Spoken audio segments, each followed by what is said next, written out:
O Ministério Público poderá investigar a possível manipulação das contas da Espírito Santo Internacional.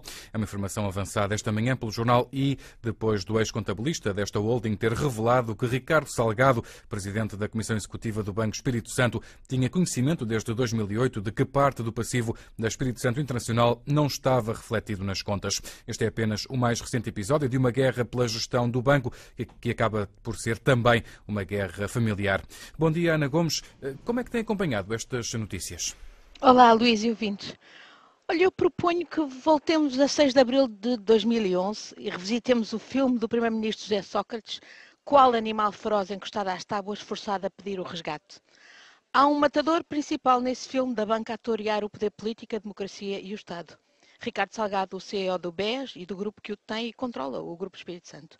O mesmo banqueiro que em maio de 2011 elogiava a vinda da Troika como oportunidade para reformar Portugal, mas negava a necessidade do seu banco recorrer ao financiamento que a Troika destinava à salvação da banca portuguesa.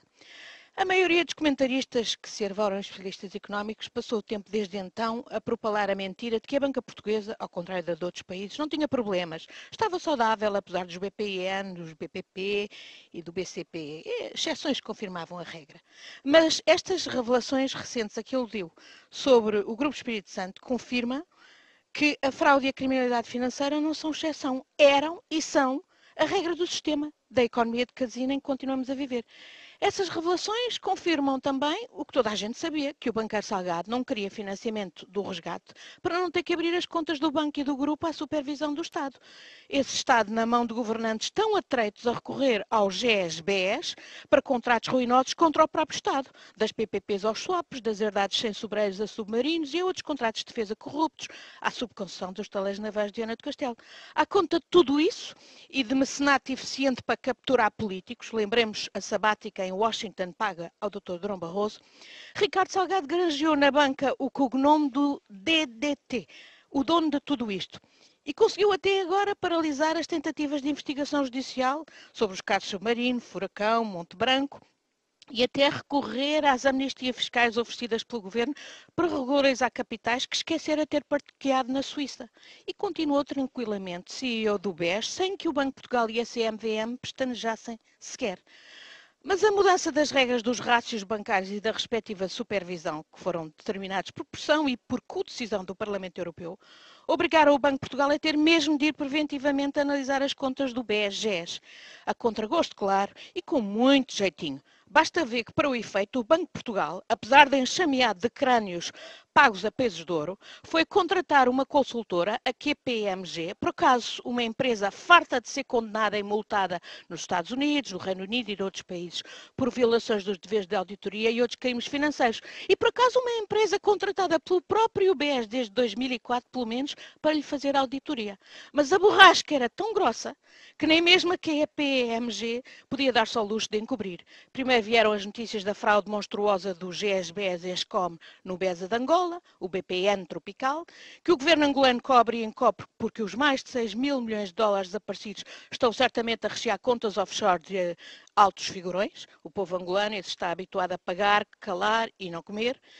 E depois, Ricardo Salgado acionou a narrativa de que o BES está de boa saúde e recomenda-se no GESA que o tem e controla é que houve um descontrole, um buracão de mais de 1.200 milhões de euros, mas a culpa não é do mordomo, é do contabilista.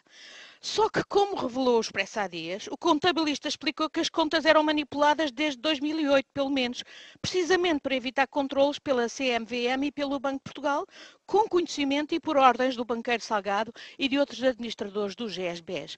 E a fraude, falsificação de documentos e outros crimes financeiros envolvidos já estão a ser investigados no Luxemburgo, onde a estrutura tipo boneca russa do GES seria a holding e algumas das sociedades para melhor driblar o fisco em Portugal. Eu compreendo o esforço de tantos comentadores, sabichões e economistas em tentar isolar e salvar do lamaçal o BES, o maior e um dos mais antigos bancos privados portugueses, que emprega muita gente e que obviamente ninguém quer ver falir nem nacionalizar. Mas a verdade é que o GES está para o BES como SLN para o BPN. O banco foi e é instrumento da atividade criminosa do grupo. E se o BES será, à nossa escala, too big to fail, demasiado grande para falir, ninguém chame-se Salgado ou Espírito Santo, pode ser too holy to jail, demasiado santo para não ir preso. Enfim, isto significa que nem os empregados do BES, nem as donas Inércias, nem os Cristianos Ronaldos se safam se o Banco de Portugal, a CMVM, a PGR e o Governo continuarem a meter a cabeça na areia, não agindo contra o branqueiro Ricardo Salgado e seus acólitos, continuando a garantir impunidade à grande criminalidade financeira e não só, à solta no Grupo Espírito Santo.